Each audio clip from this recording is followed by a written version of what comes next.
Bonjour à tous, j'espère que vous allez bien en ce jeudi matin. On est content de se retrouver ce matin pour ce temps de Let's Pray ensemble. On va passer 10 minutes dans la louange, dans l'exhortation et dans la prière. Et on veut vraiment commencer ces temps en remettant toute cette journée entre les mains de Dieu, tout ce temps qu'on va passer ensemble, que vraiment ça puisse être des temps qui lancent cette journée, dans lesquels on est béni, dans lesquels on se retrouve et dans lesquels on prend plaisir.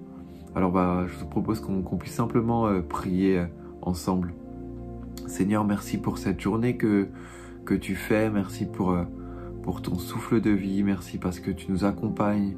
Et dès ce matin, on veut te recommander toutes choses, on veut vraiment te demander de déposer ta grâce encore ce matin sur notre journée, sur toutes nos occupations, sur tout le travail qu'on va faire, sur ces temps aussi de partage qu'on a ensemble, Seigneur mon Dieu, et on est reconnaissant d'être ensemble. On te prie vraiment de bénir toutes nos actions, toutes nos pensées, tous nos échanges aujourd'hui, que vraiment tu conduises tout cela, et on veut vraiment te bénir, Seigneur mon Dieu, te dire que nous t'aimons, qu'on veut te suivre, qu'on veut être à l'écoute de ce que tu souhaites pour nous et vraiment te rendre toute la gloire. Merci Seigneur pour ces temps encore. Sois béni. Au nom de Jésus. Amen. Amen. Je vous propose qu'on se trouve d'ici quelques minutes et là on passe un temps de louange avec l'équipe.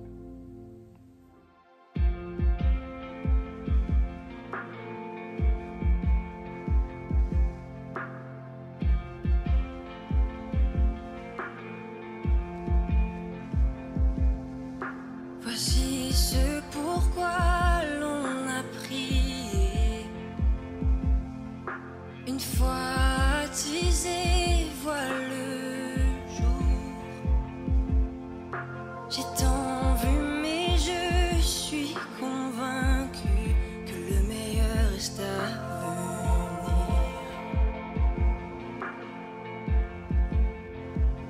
Jésus, tu es à l'œuvre en moi. Tu fais une chose nouvelle.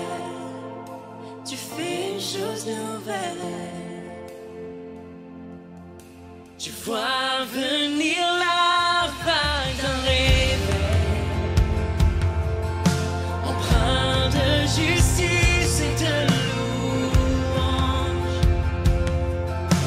Jeunes et vieux courent à Jésus. Oh, et le fardeau de nos péchés est terrassé. Jésus, tu es à l'œuvre en moi.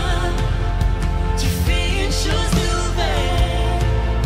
Tu fais une chose nouvelle. J'ai tant vu, pourtant je crois que tu fais une chose nouvelle. Tu fais une chose nouvelle. Tu fais une chose nouvelle en nous.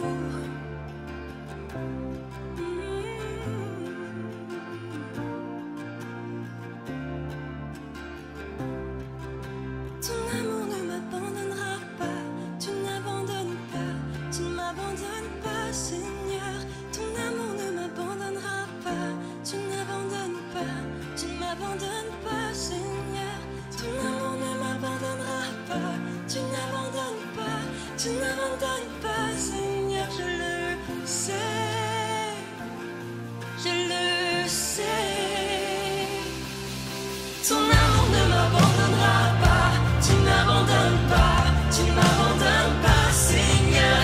Ton amour ne m'abandonnera pas. Tu n'abandonnes pas. Tu ne m'abandonnes pas, Seigneur. Ton amour ne m'abandonnera pas. Tu n'abandonnes pas. Tu ne m'abandonnes pas, Seigneur. Je le sais.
tu fais une chose nouvelle.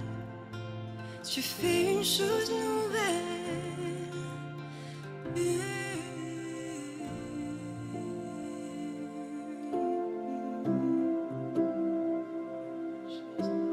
Une chose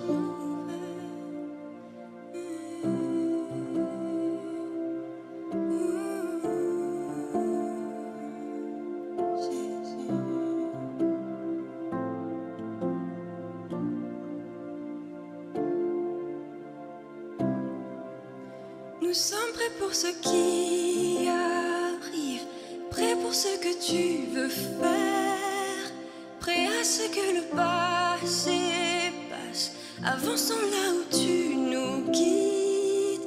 Nous sommes à l'aube d'un jour nouveau, nous voulons voir ton règne, bien faire une chose nouvelle. Oui, fais une chose nouvelle. Dieu, tu fais une chose nouvelle. Oui, tu fais une chose nouvelle.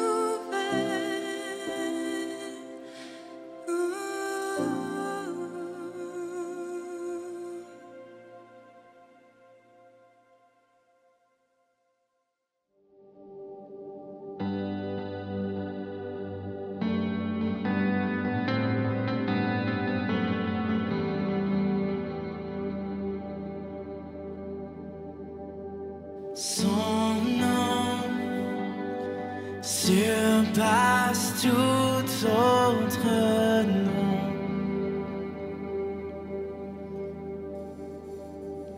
Sa gloire dépasse toute création.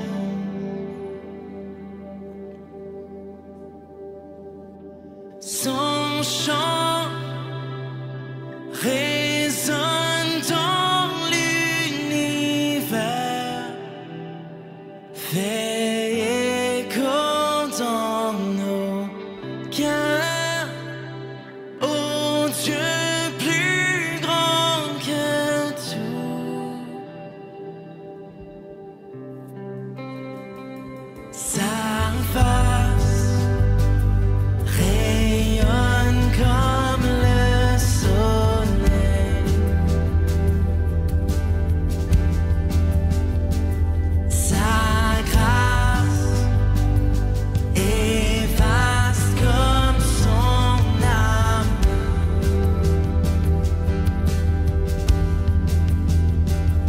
Il règne, portant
Amen.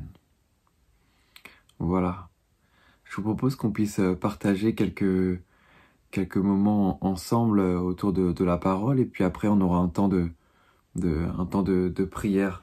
Alors j'aimerais qu'on puisse aborder aujourd'hui, vous savez que notre thème de cette année c'est au cœur de l'essentiel, et que pour ces 3 prochains mois, pour les 3 mois actuels, janvier, février, mars, le thème sera équipé pour l'essentiel, et avec comme texte de référence le texte d'Éphésiens 6, des versets 13 à 17, et je peux le relire, bien qu'on l'ait relu plusieurs fois ces derniers temps, on peut le relire encore ensemble.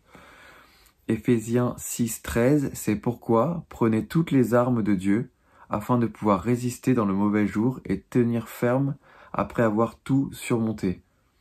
Tenez donc ferme, ayez à vos reins la vérité pour ceinture, revêtez la cuirasse de la justice, mettez pour chaussure à vos pieds le zèle que donne l'évangile de paix, prenez par-dessus tout cela le bouclier de la foi, avec lequel vous pourrez éteindre les traits enflammés du malin. Prenez aussi le casque du salut et l'épée de l'esprit qui est la parole de Dieu. Amen. Donc tout ce passage nous parle de l'armure du chrétien qu'il doit avoir pour combattre le péché dans ce monde, pour résister au diable, pour vaincre l'ennemi. Et on va voir que dans des temps de combat, il y a dans des temps de difficultés, de guerre, d'affrontements, il y a des temps de combat, mais il y a aussi des jours sans combat. Et dans tous les cas, il faut être prêt. Dans tous les cas, il faut garder l'armure. Quand un soldat à la guerre ne combat pas, et ben ce soldat, il doit s'entraîner. C'est le minimum. Un soldat qui ne s'entraîne pas, c'est un soldat qui ne pourra pas être efficace le jour du combat. Il se fera terrasser par l'ennemi, ou il sera rendu captif. On voit, par exemple, si on prend l'armure et particulièrement l'épée de l'esprit, on voit que la main qui tient l'épée, lors du combat, elle reste active le jour où il n'y a pas de combat aussi. Il y a un jour où la main va tenir l'épée, mais il y a un jour aussi où la main peut servir à autre chose. Par exemple, la main peut servir à écrire, la main peut servir à signer, à indiquer, à saisir, à frapper, à consoler, à façonner. Le psaume, par exemple, 71, au verset 4, nous dit, et on voit qu'en fait que la main peut à la fois avoir peut à la fois servir à des choses positives comme servir à des choses négatives. Le psaume par exemple 71,4 nous dit « Mon Dieu, délivre-moi de la main du méchant, de la main de l'homme inique et violent ». On voit que là, la main qui pourrait servir à tenir l'épée de l'esprit, à tenir la parole de Dieu, elle est utilisée dans un but de violence et du méchant. On voit par exemple l'Exode 13.3, Moïse dit au peuple « Souvenez-vous de ce jour où vous êtes sortis de l'Égypte, de la maison de servitude, car c'est par sa puissante main que l'Éternel vous en a fait sortir, on ne mangera point de pain levé. » Ici on voit que la main a ce symbole de délivrance. La main de l'Éternel vient délivrer, vient secourir le peuple qui était le peuple d'Israël. Ensuite, on voit au verset, par exemple, Proverbe 12, verset 24, si on lit « La main des diligents dominera, mais la main lâche sera tributaire. » En clair, la main de ceux qui sont courageux, ceux qui sont zélés, sera la main qui dominera, qui réussira. Et ça nous montre qu'il faut qu'on soit des personnes qui soient diligentes, zélées, courageuses, sans compromis. Il faut qu'on soit tranchant. Il faut qu'on puisse savoir ce qu'on veut, également ce que Dieu veut de nous, veut pour nous. Luc 6,10 nous parle de ce passage où Jésus va guérir cet homme à la main sèche, et vraiment que nous ne puissions jamais avoir la main sèche, mais que notre main puisse toujours serrer l'épée de l'esprit, serrer la parole de Dieu, que notre main ne tombe jamais en infirmité face à la parole de Dieu, mais qu'on puisse toujours pouvoir tenir cette arme, la seule arme que nous avons, qui est la parole de Dieu, qui est tranchante, qui est efficace. Et on voit dans Apocalypse 19, les versets 11 à 15 que je vais lire. « Puis je vis le ciel, et voici parut un cheval blanc. Celui qui montait s'appelle Fidèle. Celui qui le montait s'appelle Fidèle et véritable, et il juge et combat avec justice. Ses yeux étaient comme une flamme de feu. Sur sa tête étaient plusieurs diadèmes. Il avait un nom écrit que personne ne connaît, si ce n'est lui-même. Et il était vêtu d'un vêtement teint de sang. Son nom était la parole de Dieu. Les armées qui sont dans le ciel le suivaient, sur des chevaux blancs, revêtus d'un fin lin blanc et pur. De sa bouche sortait une épée aiguë pour frapper les nations. Il les pètera avec une verge de fer, et il foulera la cuve de vin de l'ardente colère du Dieu Tout-Puissant. On voit qu'il y a cette épée aiguë qui sort de la bouche. Je pense que c'est Jésus dans les questions dans ce texte. C'est l'épée aiguë qui sort de sa bouche.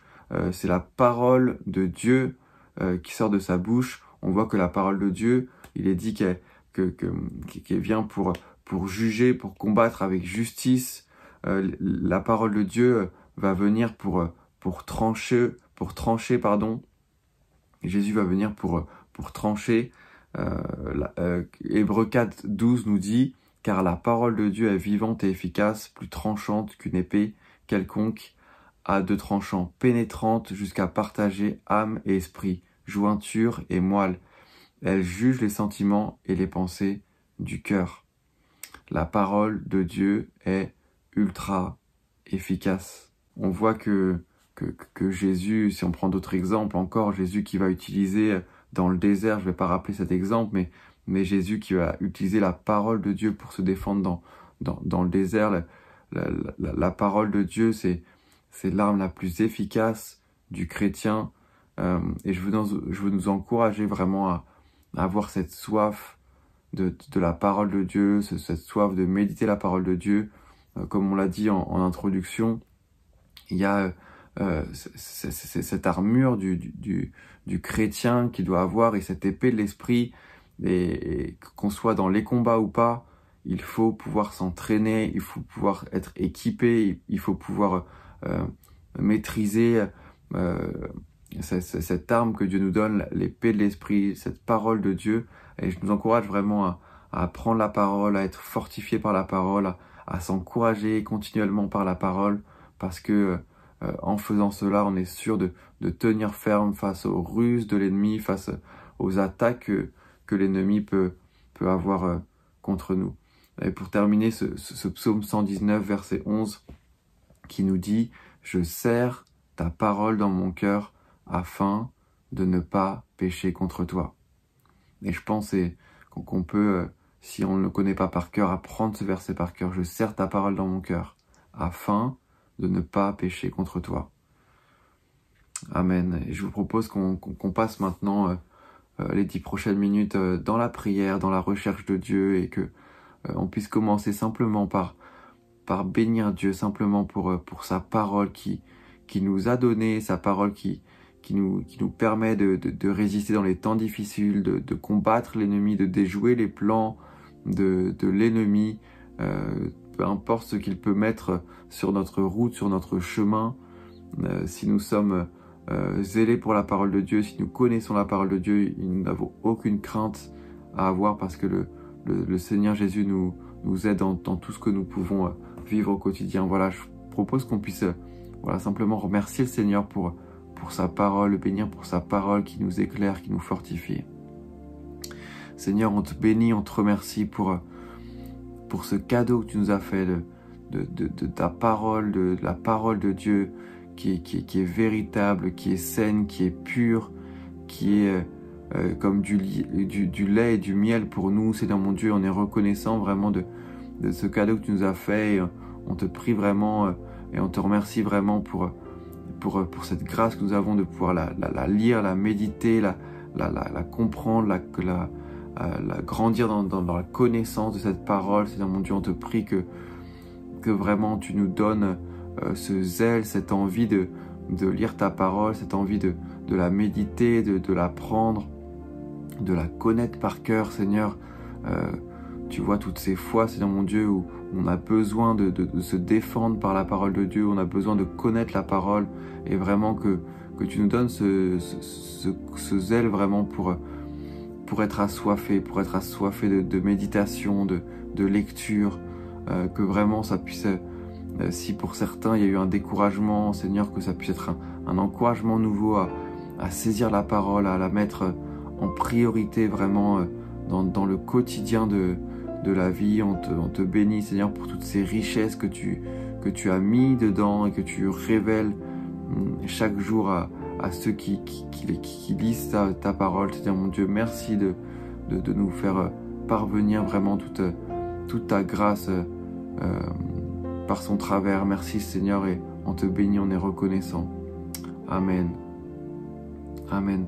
Que le Seigneur soit béni pour sa parole. Je vous propose qu'on puisse continuer à prier, peut-être pour différents événements qui arrivent cette semaine, et puis aussi pour la fin de cette semaine, et également pour les événements que traverse également notre monde actuellement. Si on peut prier et intercéder ensemble pour l'Ukraine, le pays de l'Ukraine, pour la Russie, qu'on puisse présenter au Seigneur toute cette situation qu'il peut y avoir. Vous connaissez toutes les difficultés que traverse actuellement notre monde, avec ces conflits entre l'Ukraine et la Russie, avec tout ce que ça comporte. Et je propose qu'on se unisse ensemble pour intercéder, pour prier, pour demander à Dieu d'intervenir, de protéger les chrétiens, d'être gardés. Je propose qu'on prie ensemble. Seigneur, c'est vrai qu'on se sent tout petit parfois par rapport à certaines situations, certains problèmes que peut traverser notre planète, mais on veut, au travers de notre prière, vraiment te demander de poser ta main, de te demander d'agir puissamment. Tu vois ce conflit entre les Russes qui attaquent l'Ukraine, qui s'en prennent aux Ukrainiens, et oh Seigneur, on te prie de venir protéger vraiment le peuple ukrainien, protéger les chrétiens ukrainiens, les garder des bombes, des bombardements, de tout ce qu'ils peuvent vivre au quotidien. Tu vois la terreur que ça doit être pour eux, et on te les recommande vraiment à ta grâce, afin que tu leur permettes d'être protégés durant tous ces temps de guerre, ces temps difficiles. Je te prie, Seigneur, et on te prie que vraiment tu puisses donner de la sagesse et du recul à ces différents gouvernements qui dirigent tous les pays d'Europe et du monde, que vraiment il puisse y avoir le rétablissement de la paix dans tout ce conflit, que tu permettes au président de prendre les bonnes décisions, de se raviser par rapport à ce qui a pu être opéré actuellement. Seigneur, on te prie vraiment que ta main puissante puisse agir, parce qu'il n'y a que toi qui peut renverser les forteresses, renverser les montagnes, renverser les raisonnements, changer les cœurs. Et on te prie que tu changes le cœur notamment de Vladimir Poutine, qui a un cœur qui est malsain, qui est tourné vers le pouvoir et vers l'ego. Seigneur, vraiment que tu changes son cœur, que tu puisses vraiment lui permettre de se raviser par rapport à tout le mal qu'il veut commettre, qu'il veut faire par rapport à ce peuple ukrainien et peut-être aussi d'autres peuples. On te confie toute cette situation. On prie vraiment que tu poses ta main, que tu diriges toutes choses, et que vraiment il puisse retrouver un repos dans ce peuple, dans ce monde, et que vraiment tu puisses apaiser toute situation. Seigneur, on te recommande tout cela à ta grâce. On te remercie vraiment, parce qu'on croit que malgré tout, dans les difficultés, dans le désordre, toi, Seigneur, tu sais diriger toutes choses, tu guides et tu protèges ceux que tu aimes.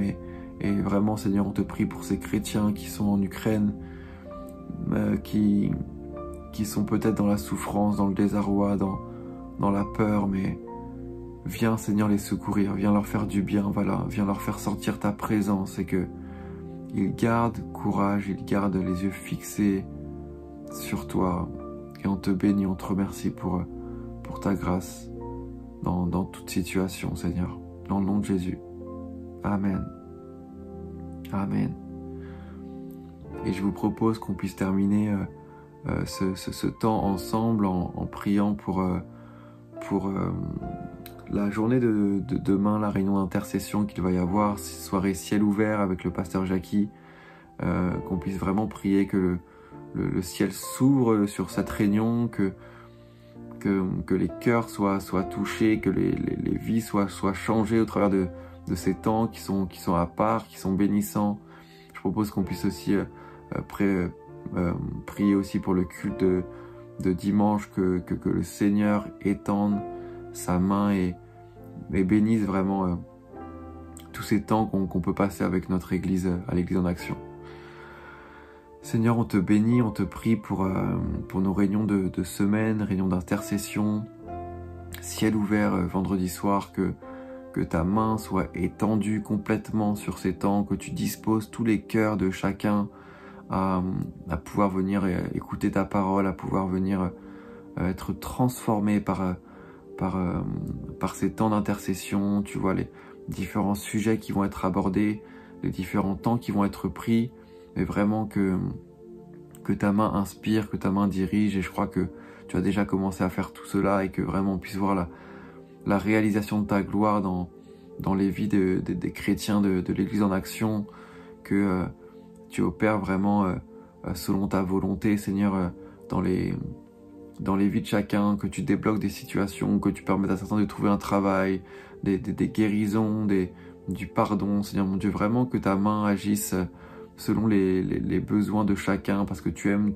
tes enfants, tu aimes ce que tu as placé ici, et on te confie vraiment toute cette réunion. On te prie pour les 3 cultes de dimanche, que ta grâce repose sur ces cultes, que ton évangile soit toujours plus annoncé, que l'amour se manifeste dans ton église, dans ce que tu nous permets de vivre ensemble chaque dimanche. Et on te bénit, on te remercie parce que tu es glorieux, tu es notre Dieu, et vers toi nous tournons tous nos regards et notre espérance. On te bénit, on te remercie, dans le nom de Jésus. Amen. Amen. Voilà, frères et sœurs, je vous souhaite une très bonne journée, que Dieu vous bénisse, et on se dit à demain pour la journée d'intercession.